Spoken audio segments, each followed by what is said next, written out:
Bom dia, tudo bem? A mensagem que Deus colocou para mim hoje, ela diz assim: quando Deus tem o primeiro lugar em nosso coração, estamos a um passo do milagre. Senhor, tende misericórdia de nós. Perdoa, Pai, todos os nossos pecados. Livra-nos de todo mal. Nos afasta de tudo aquilo que não vem de Ti.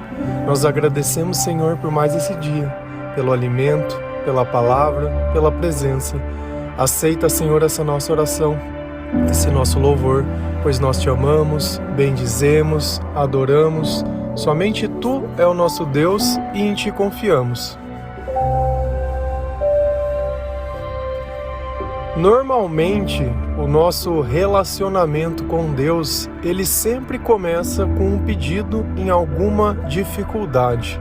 Quando nós percebemos que as nossas forças não são o suficiente e que um milagre precisa acontecer na nossa vida, através do testemunho de diversas pessoas, nós começamos a lembrar e a optar pelo Senhor como a nossa salvação. Porém, nem sempre isso é feito de coração, por amor, por querer estar na sua companhia. Muitas vezes é feito apenas pelo interesse do milagre. E aí nós temos que nos perguntar, aonde está Deus na nossa vida?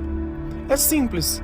Quando você pensa em fazer alguma coisa, você leva em conta a opinião de Deus? Você se importa com os sentimentos de Deus, como Ele se sentiria ou não? Se aquilo está de acordo ou não com as coisas que Ele ensina? O Senhor, Ele tem um espaço na sua vida ou Ele é um dia?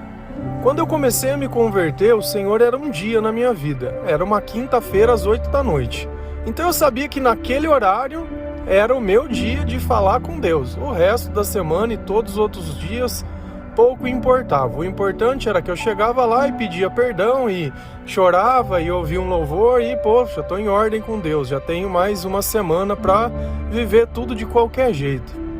E a gente começa a perceber que esse tipo de coisa é até chato, porque eu percebia que semana após semana eu voltava lá e pedia perdão pelas mesmas coisas. Estava ficando chato. Como eu poderia dizer que eu tinha uma relação de pai e filho com Deus, sendo que nada que Ele me pedia eu conseguia fazer, ou que eu colocava os meus objetivos na frente da minha fé? Então, quando acontecia o que eu queria, glória a Deus. Quando não acontecia, eu estava sendo punido por alguma coisa. Mas é claro, a vida que eu levava e as escolhas que eu fazia certamente que teriam consequências. Todo mundo sabe o que é certo, o que é errado, o que é bom e o que é ruim. O problema é que quando vem a conta, ninguém quer pagar. Por quê? Porque outras pessoas não pagaram, eu não acho que eu mereci. A gente começa a comparar a nossa vida com a vida de outras pessoas. E quando a gente não encontra uma resposta, a gente encontra a pessoa que vive mais perto de nós. Pode ser o nosso pai, nossa mãe, a pessoa que você tem um relacionamento, um amigo, e começa a vomitar toda a sua frustração nele, como se essa pessoa pudesse resolver o seu problema ou tomar lado na injustiça que você acredita que está a sua vida. E curiosamente, se a gente lê na Bíblia, também tem esse tipo de situações com pessoas lá dentro. Se a gente vai lá em Gênesis 30, versículo 1 e 2, a palavra do Senhor ela diz assim: quando Raquel viu que não dava filhos a Jacó, teve inveja de sua irmã. Por isso disse a Jacó: dai-me filhos ou morrerei. Jacó ficou irritado e disse: por acaso estou no lugar de Deus, que a impediu de ter filhos? Primeira coisa que nós temos que observar nessa passagem: a inveja.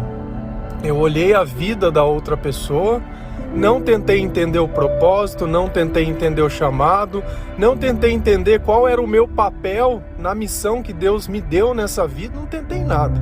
Eu simplesmente vi o que Deus deu para o outro e quis. E caso Deus não me desse, eu preferia morrer. Olha como é o que nós fazemos.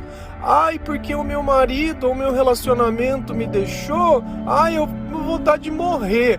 Porque não fez o que eu queria, vontade de morrer. Porque o meu pai, a minha mãe, não sei o que, vontade de morrer. Porque tudo que eu faço não dá certo, vontade de morrer. O mesmo comportamento, o o mesmo. Você sabe por quê? Porque esse comportamento, quando Deus está longe da nossa vida e os espíritos malignos eles começam a rodear, sabe por que o mal ele vem para perto de nós? É simples entender, porque eles percebem que Deus não está ali. Você acha que quando um ladrão ele vai roubar a casa de alguém, ele vai quando o dono está lá dentro ou quando ela está vazia? Quando você acha? Então e como que ele sabe que Deus não está lá na nossa vida? Porque não tem luz. Porque só tem reclamação, só tem inveja, só tem discussão, só tem briga, só tem intriga. Olha em quem que ela foi reclamar, Jacó. As 12 tribos de Israel vieram deles, e essa era uma da mãe fundadora de 2 tribos. 2 tribos, que era de Benjamim e de José. Ela é a mãe de José, que a gente ouve a história, que foi vendido pelos irmãos, que ficou preso, que se tornou governador do Egito. É a mãe de José. Só que naquele instante, Raquel era uma pessoa normal, não era uma pessoa que, ao invés de buscar os seus interesses, se entregou ao Senhor. Jacó já tinha uma promessa dentro da vida dele. Só que percebe como não basta, às vezes, você estar junto com alguém que tem uma promessa, quando você, às vezes, é o problema da coisa. E olha o que ele fala: o que eu posso fazer por você? O que eu posso fazer? Quem está te impedindo é Deus, não sou eu. Tanto que Jacó teve filhos com a irmã dela. Se você, eu aconselho grandemente que você leia essa história de Jacó e das esposas, porque ele trabalhou muito para que pudesse ter essas esposas. Ele foi bem explorado, ele teve bastante coisa. E às vezes a gente acha que por fazer as coisas certas, a recompensa vai vir no nosso tempo. A recompensa vai vir quando você estiver preparado para recebê-la e não perdê-la. Quantas vezes você já não teve tudo e perdeu tudo? Quantas vezes você não teve o recurso necessário, mas não administrou com sabedoria? E depois acha que a culpa é de Deus. O problema é que a gente sempre acha que vai ter uma outra oportunidade. E às vezes a oportunidade era aquela. Então não vale a pena a gente ficar desperdiçando as coisas como se tudo fosse uma fonte inesgotável. É sempre melhor a gente fazer o certo do jeito certo. E olha que Jacó, ele disse para a mulher dele: o seu problema, quem pode resolver é Deus, não me enche o saco. Agora, você imagina como era o relacionamento dos dois? Como era morar na mesma casa, onde uma pessoa ficava olhando a vida de outras pessoas e vomitando? Não é isso que a gente faz também? Olha a vida dos outros e quer dar palpite, quer falar se é certo, se é errado, se merece, não merece. E aqui tem um ponto também que é interessante, porque a nossa humanidade, ela por si só, ela é diabólica e terrível. A irmã de Raquel, com Jacó tinha filho também, ele era casado também. A Bíblia fala que ela tinha olhos meigos, mas Raquel era bonita. Então vamos supor que Raquel era linda, era perfeita, era modelo, capa de revista. E a irmã dela era uma pessoa de olhos meigos. Mas a pessoa de olhos meigos podia ter filho. E a pessoa que era linda, maravilhosa, empoderada, ela não. Não, mas eu tenho que ter, os meus filhos iam ser mais bonitos que os filhos dela. Não é justo. Não é isso que a gente sempre faz? Eu já vi pessoas e mães que não podem ter filhos, justificando que olha aquela pessoa que é pobre, tem 10 filhos, e eu que, nossa, não tenho nenhum. Olha a soberba. Olha eu querendo medir que a minha vida é mais importante que a vida da outra pessoa. Mas Deus não fez todos nós? Será que Ele fez eu mais importante que o outro? Será que é o que a pessoa possui que determina quem ela é ou deixa de ser? Será que é assim que Deus vai nos ver? Ou será que quando nós morremos nós só levamos a nossa alma? E lá a alma não tem bens, não tem nada. Olha como quando falta sabedoria, sobra coisas desnecessárias de se dizer. Eu querer condenar a vida das pessoas porque eu acredito que a minha vida é melhor que a outra pessoa. E aqui tem um ponto bem interessante. Lá em Jó 34:33, a palavra do Senhor ela diz assim: se você não aceita o que Deus faz, como espera que Ele faça o que você quer? Você é quem precisa responder e não eu. Diga o que está pensando. Se você não aceita o que Deus faz, cara, se nós não conseguimos aceitar a vontade de Deus, como eu posso definir que Deus pode fazer alguma coisa por mim que seja bom? É só quando eu quero? É só quando é do meu interesse? É quando é do meu ego? Quando é porque eu quero? Aí Deus é legal e Deus é bom. O que você está pensando quando você fala nisso? Qual é o teu julgamento? Qual é a ideia da coisa? É aquele remédio que ora sim cura e ora sim não? Como funciona esse tipo? Então, quando nós não temos um relacionamento com Deus, é normal esse tipo de pensamento e esse tipo de coisa. E é justamente por isso que o milagre não vem. Porque não é Deus que está em primeiro lugar na vida. Olha, se eu não tiver o meu filho, eu vou morrer. Para mim, nós morreríamos se o Espírito Santo ou o Espírito de Deus não tivesse dentro de nós, o sopro do Criador. Aí eu morreria. De resto, paciência. A minha vida, quando eu vim ao mundo, não estava ligada a ninguém, só estava ligada a Deus. Indiferente. Você que está supervalorizando algumas coisas que você nem sabe o valor. Você está querendo voltar para uma vida que nem existe mais. Se você fosse tão importante quanto você julga que é, por que as pessoas te deixaram? Por que te abandonaram? Será que você não estava lá como Raquel, reclamando, enchendo o saco, chata? Jacó perdeu a paciência, ficou irritado, falou, não sou eu que resolvo esse problema. Nota como quando nós não colocamos Deus no lugar certo, o milagre ele não acontece.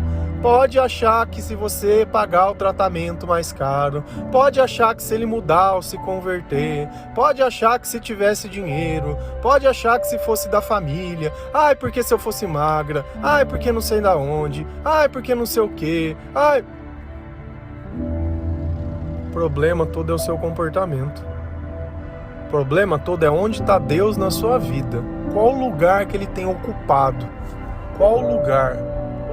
Olha a frase, quando Deus tem o primeiro lugar. Como eu sei que Deus está em primeiro lugar na minha vida? Porque eu penso no que Deus vai pensar quando eu faço alguma coisa. Eu penso em contar para Deus quando eu faço alguma coisa.